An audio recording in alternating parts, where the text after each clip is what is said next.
and welcome back to the lecture series of organizational behavior. Today's topic is scope of organizational behavior. The scope of organizational behavior integrates three concepts respectively. First, individual behavior, second, inter-individual behavior, and third is group behavior. Let us start with its first scope, which is individual behavior. Individual behavior is the study of individuals' personality, learning, attitude, motivation, and job satisfaction. In this study, we interact with others in order to study about them and make our perception about them. ठीक है, तो individual behaviour जैसे कि हम यहाँ पे बात कर रहे हैं एक पर्टिकुलर इंडिविजुअल की, तो यहाँ पे हम स्टडी करते हैं एक इंडिविजुअल की पर्सनैलिटी के बारे में, उसकी लर्निंग के बारे में, उसका एटीट्यूड क्या है, सिचुएशन से किस तरह वो इंटरेक्ट करता है, मोटिवेशन उसका, और उसका जॉब सेटिस्फेक्शन के बारे में। इस स्टडी में हम एक दूसरे के साथ इंटरेक्ट करते हैं ताकि हम उनके बिहेवियर के बारे में पता कर पाएँ और उनके लिए हम खुद का अपना एक परसेप्शन यहाँ पे क्रिएट करते हैं। For example, the personal interview round is conducted to interact with candidates to check their skills apart from those mentioned in the resume. ठीक है, तो जब भी हम इंटरव्यू कंडक्ट करते हैं तो वहाँ पे हम एक इंडिविजुअल के साथ हम इंटरेक्शन सेटअप करते हैं। उसने अपने रिज्यूमे में क्या लिखा है, कौन सी स्किल्स उसके पास है, उसका बिहेवियर कैसा है, उसका एटीट्यूड, उसकी पर्सनैलिटी, इन सब के बारे में हम एक पर्सनल इंटरव्यू राउंड में एक इंडिविजुअल को हम एनालाइज करते हैं। और ये जो एनालिसिस है वो केवल उन चीज़ों पे नहीं डिपेंड करता है जो उसने अपने रिज्यूमे में लिखा है।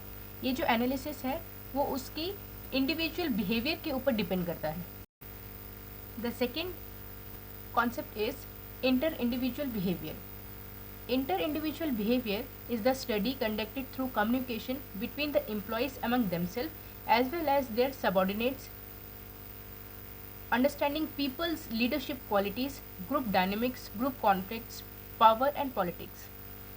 तो inter-individual behavior में हम employees, उनके groups और जो भी उनके subordinates हैं उनके बीच में कैसा interaction है उसके बारे में हम study करते हैं। तो एम्प्लॉयज़, ग्रुप्स या सबऑर्डिनेट्स के बीच में एक इंटरेक्शन होता है थ्रू कम्युनिकेशन, और इसके थ्रू हम जानते हैं कि जो हमारे ऑर्गेनाइजेशन में जो एम्प्लॉयज़ काम कर रहे हैं उन एम्प्लॉयज़ के अंदर कैसी लीडरशिप क्वालिटीज़ हैं, किस तरह उनके ग्रुप्स फॉर्म होते हैं, ग्रुप्स फॉर्म होने के बाद किस तरीके के कॉन्फ्लिक्ट्स उन ग्रुप्स में आ रहे हैं, उनके रीजंस क्या हैं, पावर और पॉलिटिक्स का क्या रोल होता है इंटर इंडिविजुअल बिहेवियर के ऊपर। तो अगर हम बात कर ले फर्स्ट पॉइंट की जहाँ पे हमने इंडिविजुअल की बात की थी, तो इंडिविजुअल मतलब हम हर एक इंडिविजुअल लेवल पे जाके हर एक इंडिविजुअल की पर्सनैलिटी, लर्निंग, एटीट्यूड, मोटिवेशन और उनके जॉब सेटिस्फैक्शन या उनके परसेप्शन के बारे में हम यहाँ पे बात करते हैं। वहीं जो हमारा सेकेंड कॉन्सेप्ट है इंटर इंडिविजुअल बिहेवियर, इसमें हम देखते हैं कि वही इंडिविजुअल एम्प्लॉयज़ जब एक दूसरे के साथ इंटरेक्ट करते हैं, जैसे सेम लेवल पे जिसको हम बोलते हैं पेयर इंटरेक्शन, या फिर वर्टिकल लेवल्स में जिसको हम बोलते हैं सुपीरियर एंड सबऑर्डिनेट इंटरेक्शन, तो इनके बीच में कैसा इंटरेक्शन है, इन इंडिविजुअल्स के अंदर कैसी लीडरशिप क्वालिटीज़ डेवलप हो रही हैं, उनकी ग्रुप्स कैसे फॉर्म हो रहे हैं, ग्रुप्स के बीच में किस तरह के कॉन्फ्लिक्ट्स आ रहे हैं, कौन सी टाइप की वो पावर्स यूज़ कर रहे हैं, या जो हमारे ऑर्गेनाइजेशन में जो एम्प्लॉयज़ हैं क्या वो पावर एंड पॉलिटिक्स का यूज़ कर रहे हैं या नहीं। For example, a meeting to decide list of new board members. ठीक है, जब भी हम कोई भी मीटिंग कंडक्ट करते हैं जहाँ पे हमें list of new board members हमें क्रिएट करनी है, तो वहाँ पे हम इंटर इंडिविजुअल बिहेवियर के बारे में देखते हैं। जैसे जो भी हम न्यू बोर्ड ऑफ मेंबर्स हम सेलेक्ट करेंगे उनके अंदर कैसी लीडरशिप क्वालिटीज़ हैं, ठीक है, ग्रुप में उनका बिहेवियर कैसा है, ग्रुप मैनेजमेंट उनका कैसा है, पावर एंड पॉलिटिक्स के पर्सपेक्टिव से भी हम इन इंडिविजुअल्स को सेलेक्ट करते हैं। The third concept is group behaviour. Group behavior studies the formation of organization, structure of organization and effectiveness of organization. The group effort made toward the achievement of organization's goal is group behavior. In short, it is the way how a group behaves. जैसे कि हमने पहले भी पढ़ा है कि एक organisation क्या है, ठीक है। तो ऑर्गेनाइजेशन क्या है? It is a collection of people working in a group, ठीक है। तो हम ऑर्गेनाइजेशन में ग्रुप बिहेवियर के बारे में हम इसीलिए स्टडी करते हैं क्योंकि ऑर्गेनाइजेशन में इंडिविजुअल लेवल पे भी काम होते हैं और ग्रुप लेवल पे भी काम होते हैं। तो ग्रुप बिहेवियर में हम क्या पढ़ते हैं? हम पढ़ते हैं कि किस तरीके से ऑर्गेनाइजेशन फॉर्म हो रही है, किस तरह से हम ऑर्गेनाइजेशन के स्ट्रक्चर को हम फॉर्म करते हैं। तो स्ट्रक्चर की अगर बात करें तो हमने दो तरीके के स्ट्रक्चर के बारे में पढ़ा था, फ्लैट स्ट्रक्चर और टॉल स्ट्रक्चर,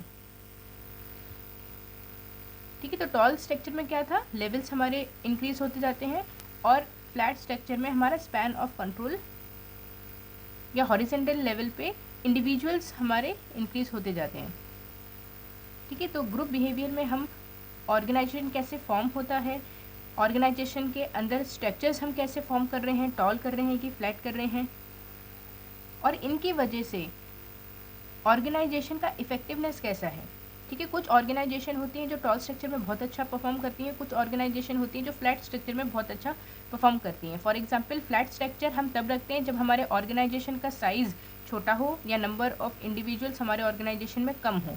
टॉल स्ट्रक्चर हम तब रखते हैं जब हमारे ऑर्गेनाइजेशन का साइज़ बड़ा होता है, नंबर ऑफ इंडिविजुअल्स वहाँ पर ज़्यादा काम करते हैं, ठीक है। तो ग्रुप बिहेवियर क्या है?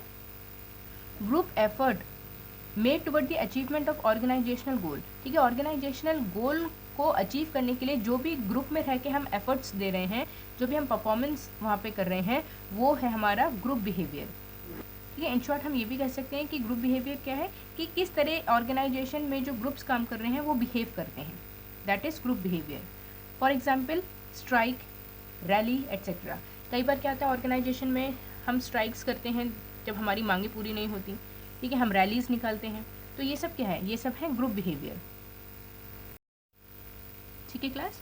तो हमने स्कोप ऑफ ऑर्गेनाइजेशन बिहेवियर में हमने पढ़े हैं तीन कॉन्सेप्ट या तीन तरीके के स्कोप्स होते हैं ऑर्गेनाइजेशन बिहेवियर के, जिसमें हम इंडिविजुअल लेवल पे हम इंडिविजुअल बिहेवियर को स्टडी करते हैं, ठीक है। इंटर इंडिविजुअल बिहेवियर को हम स्टडी करते हैं और ग्रुप बिहेवियर्स को हम स्टडी करते हैं, क्योंकि ऑर्गेनाइजेशन में इंडिविजुअल भी काम करते हैं, वो इंडिविजुअल एक दूसरे के साथ इंटरैक्ट भी करते हैं और वही इंडिविजुअल्स ग्रुप में रह के ऑर्गेनाइजेशन के गोल्स को अचीव करने में भी ऑर्गेनाइजेशन की हेल्प करते हैं।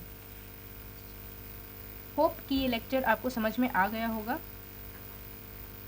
नेक्स्ट लेक्चर में हम बात करेंगे गोल्स ऑफ ऑर्गेनाइजेशन बिहेवियर की। Thank you class and have a nice day.